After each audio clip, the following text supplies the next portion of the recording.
Welcome back to Cron 4 News Weekend. Agnostics, they get no respect, you know. Atheists say, what a bunch of wimps.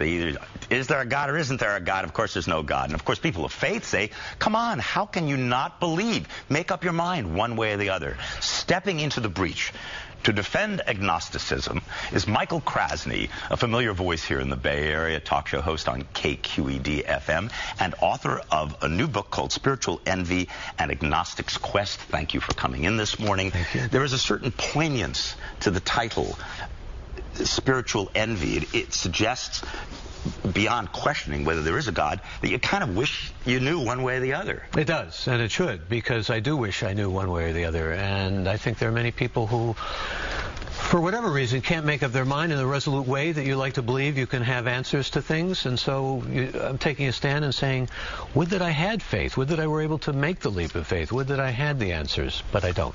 So why have you not been able to come to a conclusion? Do you understand why?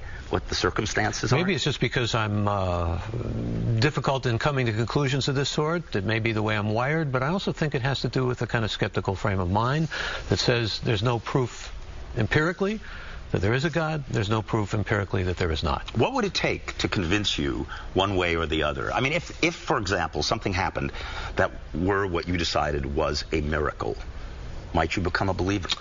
Well, one doesn't know in one's life. Christopher Hitchens, who's someone I've known for many years now, is an avowed atheist. An avowed atheist, and someone whom I admire and like, is grappling with the fact that he's dying. He has esophageal cancer.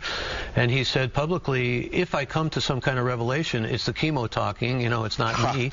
And he may indeed feel that way, but nevertheless, there are these moments, you know, Brideshead Revisited, that sort of thing, where people come to a moment of faith, and they don't necessarily see it coming. It just happens to them like a lightning bolt or whatever, or out of the exigencies of some kind of serious circumstances that are life or death. So you acknowledge that there are people, we all know people, among ourselves, us included, who have intense faith, intelligent people who have come to a clear conclusion for themselves. Not only do I acknowledge it, but I, in fact, make a very strong dramatic point of saying that. I went to, a number of years ago, as an interviewer and moderator, a program at Harvard called Science and the Spiritual Quest, which I write about here.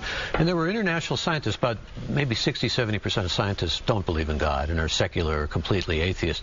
But these were a number of scientists who had devout belief and saw the relationship between science and faith not necessarily as mutually exclusive, but quite the contrary. And these are brilliant men and women.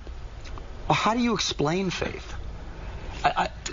You have to say, well, I don't understand if it exists or not. How do you even explain the fact that probably, I'm guessing, 75% of the people you know have faith in some form or another? It may be neuroscience explains faith now. This is what Sam Harris and others are trying to do. It may be that faith is simply something that in helplessness people need, or it may be that faith is something that has to do with a higher power. Again, we don't know. Einstein said, you know, the thing is never to stop questioning, and I really took this as sort of my ethos in this book.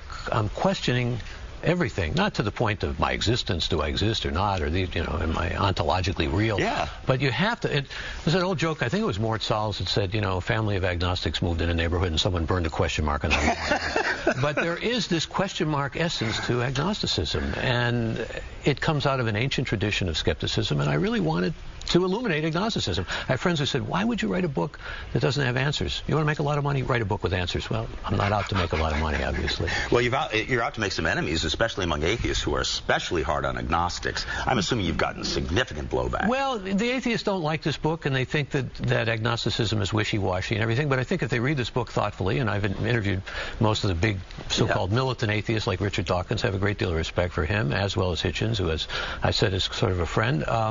Sam Harris, I'll be interviewing soon, and these are people, and now, you know, we've got Stephen Hawking taking the atheist. These are smart and brilliant men and women who have made logical points. It's not like they're depending on, oh, I've had a revelation. Absolutely. Many of the points they make, just like many of the points that people of faith make, have a great deal of validity to them, and you can see the attraction. But nevertheless, I'm coming from a different place. I'd love to take viewer calls. I'd love to spend an hour talking to Michael, as he would ordinarily get to do to his guests. Alas, I'm going to have to tell you that you can spend time with Michael October 19th, day after tomorrow, at Booksmith San Francisco. Then October 20th, he's speaking at the Commonwealth Club in San Francisco. For more information, you can go to newworldlibrary.com. You want to toss the break? Or pledge drive? Do I want to toss to the break? Yeah, or a pledge drive or anything like that. Are you having a pledge drive on Kron if things got that bad? Believe me, we will do a pledge drive right now. Mention Bay Area Bargains, you get a copy of his book. Take us to break. All right, we're going to break, and stay tuned.